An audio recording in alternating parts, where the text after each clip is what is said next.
그리고 제가 질문한 게 좀 드리고 싶은 게 있는데 저희 지인 중에 네. 그 사업장 공장을 하시는 분이 계세요. 네. 근데 그분께서 자가 공장이 아니세요. 네. 근데 그분 가족 중에 한 분이 그거 대출 받아서 그 공장 사면 되는데 왜 안 사냐 이렇게 얘기를 했대요. 네. 그러니까 그 분께서는 나 굳이 월세 낼 돈도 다 벌고 있고 한데 뭐하러 내가 공장을 사냐 이런 얘기를 하시는 분이 계셨다고 하더라고요.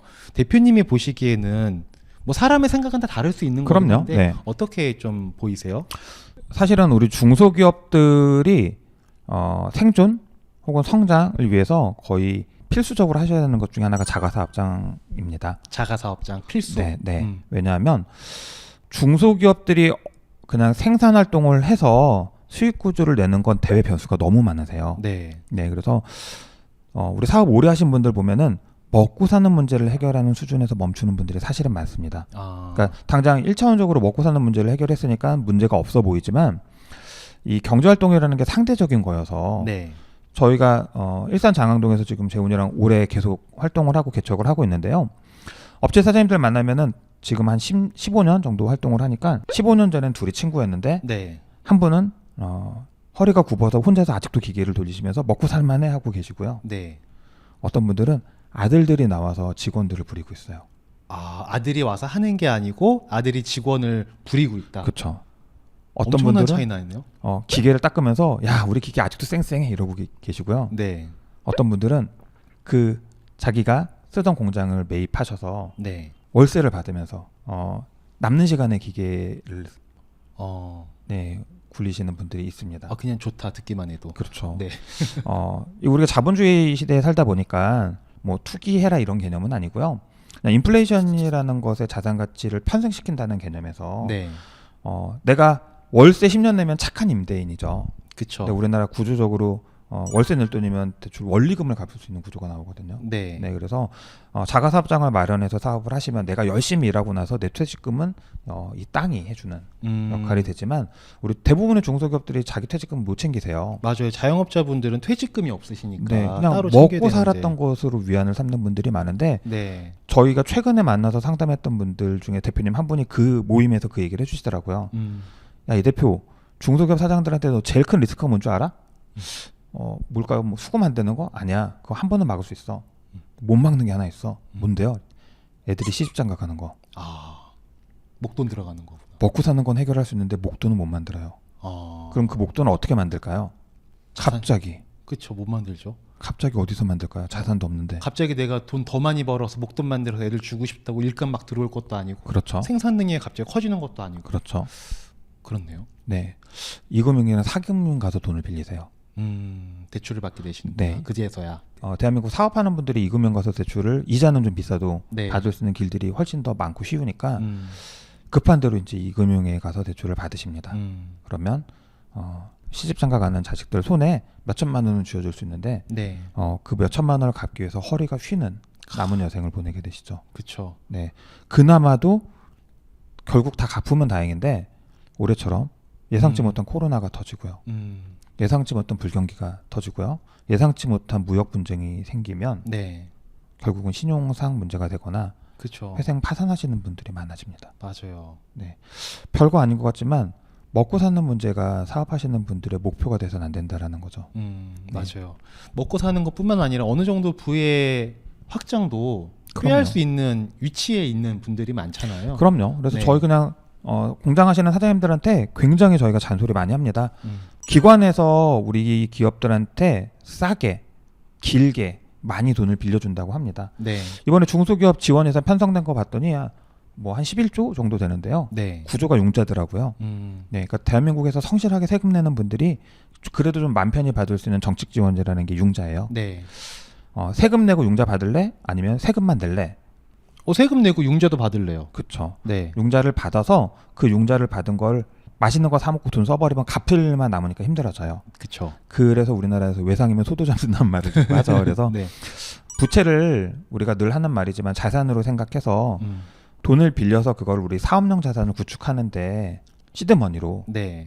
우리가 그 재원으로 활용하신다라고 하시면 네. 사실은 부채는 굉장히 건강한 자산의 네. 하나가 될 수가 있고요. 맞아요. 그렇게 해서 자산을 취득하고 내가 열심히 10년 15년 사업을 하고 나면 네, 이 사업용 부동산들이 효자 노릇을 하는 경우들이 사실은 지금까지 대한민국의 중소기업들 현상이었습니다. 아, 맞아요. 저도 예전에 제가 상담했던 분 중에 네. 한 200억대 자산가를 만난 적이 있어요. 네. 제가 또 저 그런 분들 만나면 여쭤보거든요. 어떻게 돈 벌었는지 네. 배우고 싶어서.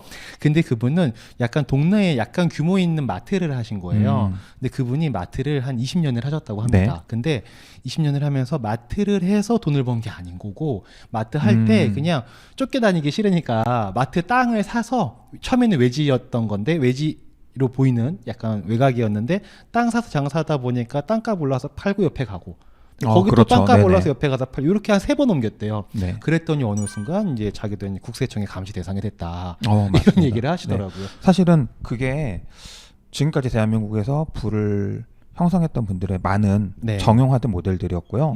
사실은 아직은 유효합니다. 아, 그렇죠. 네.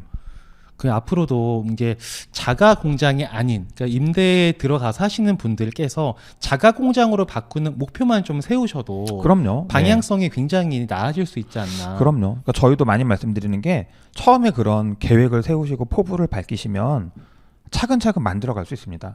오늘 계획서에서 내일 된다고 하면 사기고요. 네. 네, 아마도 누군가 당신을 속이러 온 걸 수 있고요. 그런 사람 많아. 맞습니다. 네. 한번 혼나야 돼, 그런 맞습니다. 사람. 정상적이다라고 하면 내가 예를 들면은 우리 지금 공장 운영하는 요 동네에서 혹은 내가 우리 가게에 있는 요 상가가 10억이래요. 근데 내가 지금 돈이 5천밖에 없는데 어떻게 사요? 그렇죠. 대부분 그런 없는데요라고 생각이죠. 하세요. 그리고 은행 가서 본인들이 알아보세요. 또 나 음. 이거 샀는데 대출 얼마 나와? 그러면 은행에서 두 가지 답을 줍니다. 음. 안 나와요. 네. 소득 신고가 적게 돼 있어서 안 나오세요라고 하거나 혹은 한 5, 60% 나옵니다. 이렇게 얘기를 하세요. 이거는 시중은행과 우리 나 개인 간의 금융거래일 때입니다. 내가 뭐 좀 주거래은행 같은 그렇죠. 데. 네. 여기서 이제 나가 아니라 기업, 중소기업으로 모델을 변경하시면 모듈을 변경하시면 중소기업이 사업용 부동산을 취득하는데 대출이 얼마나 듭니까라고 하면 대부분의 기관에서 한 80% 정도 됩니다라고 답을 주세요. 그래요? 네. 똑같은 조건인데도 불구하고요. 네, 은행은 안 된다고 하는데 중소기업 그 지원해 주는 곳에서는 그렇죠. 우리나라 지원 사업 중에서는 시설 자금이라는 게 있어서 네. 취득하는 자산에 사업용 부동산에 80%에서 많게는 100%까지 용자를 절에 지원해 주는 정책들이 부처마다 있습니다. 네, 그래서 나 개인이 이세연이가 가서 산다라고 하면 은행에서는 작년 매출 순이익 얼마 신고하셨어요라고 해서 담보 비율 계산해서 50% 됩니다, 60% 됩니다라고 대출을 심사해 줄 수밖에 없지만 DTI도 따지고 그런 맞습니다. 거잖아요. 네, 근데 내가 이제 기업 활동을 하려고 하는데 기업 활동이라고 강조하는 이유는 우리나라 대한민국 고용의 대부분을 우리 중소기업들이 네. 창출해내고 있기 때문에 고용을 창출할 수 있는 경제 주체인 우리 중소기업이 창업을 하겠다라고 하면 이제 보는 눈이 달라진다라는 거죠. 그래서 내가 사업자를 내서 중소기업으로서 경제활동을 하는데 필요한 사업용 부동산 취득을 합니다라고 하면 담보대출 비율이 아니라 시설 자금의 비율로 바뀝니다. 그러면 보통 한 80% 정도 융자가 나오고요. 네. 그럼 내가 이제 20%만 있으면 되겠죠. 그쵸. 아까 10억을 예로 들면 8억은 시설 자금이 나오니 내가 1억 5천만 있으면 되겠죠. 그렇죠. 내가 1억 5천이 현금이 5천은 있었으니까. 그렇죠. 1억 5천을 벌면 제일 좋고요. 내가 버는 게 버겁다라고 하면 이것도 운전자금 대출을 받는 겁니다. 그럼 대출을 두 가지를 받는 그렇죠. 거네요. 내가 사실은 사업을 하는데 있는 돈을 다 써버리면 부동산을 못 사기 때문에 그렇죠. 회사를 운영하는 데 돈이 좀 필요한데 빌려주세요라고 해서 그 돈을 빌려서 받는 거예요. 네. 그래서 예를 들면 1억을 대출 받아서 1억으로 물건을 사고 사온 물건을 가공해서 다시 1억 1천에 납품하면 네. 운전자금으로 받은 대출은 회사 운영 용도로만 사용하게 돼 있습니다. 네, 이걸로 네. 땅 사시면 절대 안 되세요. 그쵸. 근데 어쨌든 이 1억으로 내가 회사를 운영했고 그렇게 해서 물건을 납품해서 내가 1억 천을 벌었다라고 하면 이건 1억 천은 내가 번 돈이죠. 그렇죠.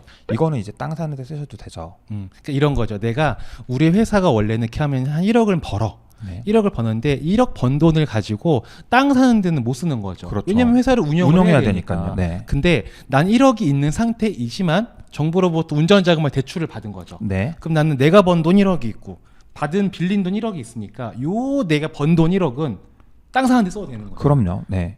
요 운전자금으로 내 회사 운영하면 되는 거고. 그렇죠. 이렇게 해야 하는 거죠. 네. 그렇게 지금 룰을 만들어 준 게 시설 자금과 운전 자금이어서 예를 들면 내가 10억짜리 사업용 부동산을 샀으면 좋겠는데 80%는 나오는 거 확인했고 내가 5천만 원 있다. 1억 5천을 내가 빌릴 수 있을까? 내가 1억 5천을 빌리면은 그 돈으로 매출을 일으켜서 2억 정도 만들 수 있을까? 이런 음. 고민들을 해보시고 이게 내가 1억 5천을 만드는데 1년 버겁겠다. 2년이면 되겠다라고 하시는 분은 2년 동안에 시드를 만들어서 네. 자산 취득을 하시면 되는 거고 그 분명 2년 사이에는 부동산 값이 올라갈 수도 있기 때문에 네.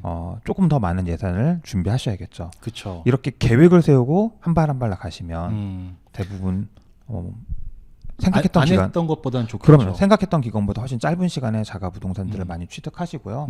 그렇게 사업장을 취득하시고 사업을 하시는 분들이 사실은 2년, 3년 생존율도 높아지고 네.